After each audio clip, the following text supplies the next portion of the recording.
మీరు స్ట్రాంగ్గా నిలబడితే స్టూడెంట్స్లో డిసిప్లిన్ రావాలి. రెండోది వాళ్ళకి పీఈటీ పీరియడ్ ఉందంటే ఆనందంగా రావాలి. మూడవది మీరు అక్కడ ఉంటే ఒక భయం ఉండాలి. అమ్మో పీఈటీ సార్ అరుస్తారు, పీఈటీ కూడా అరుస్తారు, కొంచెం అదే అంటున్నా, భయము రెస్పెక్ట్ అన్నీ ఉండాలి. అప్పుడు బ్రాంచ్ మన గ్రిప్లో ఉంటుంది, స్టూడెంట్స్ మొత్తం మన గ్రిప్లో ఉంటారు. క్లియర్ అండి. సో మనకు ఆల్రెడీ రఫీ సార్ వాళ్ళు కూడా ఇచ్చారు, షెడ్యూల్ ఇచ్చారు. నాకు మీ అందరం డిస్కషన్ చేయడం జరిగింది. 27 వర్కింగ్ డేస్ ఉన్నాయి మీకు ఇచ్చిన దాంట్లో. చక్కగా ఇన్వాల్వ్ అయ్యండి. Branch level, zone level, region level ఏదో పెట్టారు. దానికి కావాల్సిన బడ్జెట్లు అవన్నీ కూడా పైనుంచి వస్తాయి, మీకు అదే ప్రాబ్లం లేదు. ఓకేనండి. అండ్ నెక్స్ట్ ఇంకొకటి ఏంటంటే, బ్రాంచ్లో principal is ultimate. Principal is the head of the branch.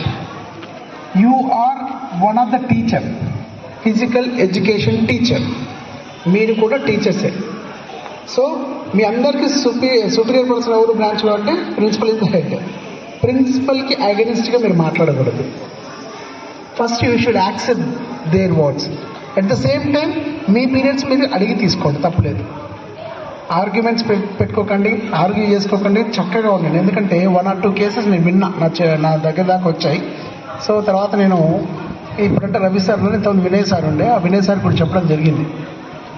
అంటే మనము బ్రాంచ్ హెడ్ ఏది బాగుంటుంది, ఏం చేయాలి, ఎవరితో ఏం చేయించుకోవాలో బ్రాంచ్ హెడ్గా ప్రిన్సిపల్ చూసుకుంటారు. అంతేకాని వాళ్ళతో ఆర్గ్యూ నేను అది కాదు, నేను ఇట్లా కాదు, అట్లా కాదు అంటే మాత్రం మన ఎగ్జిస్టెన్స్కి మనమే తోడుకుంటున్నట్టు ప్రాబ్లం అవుతుంది. Decision that PET classes has to be mandatorily conducted in every school. So there is no exception given for any school not to conduct the PET classes.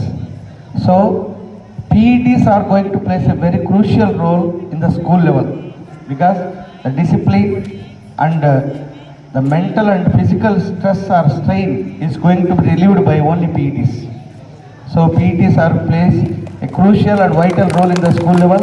So all the PETs are continue the same tempo until the academic year ends. Thank you all of you. Have a nice day.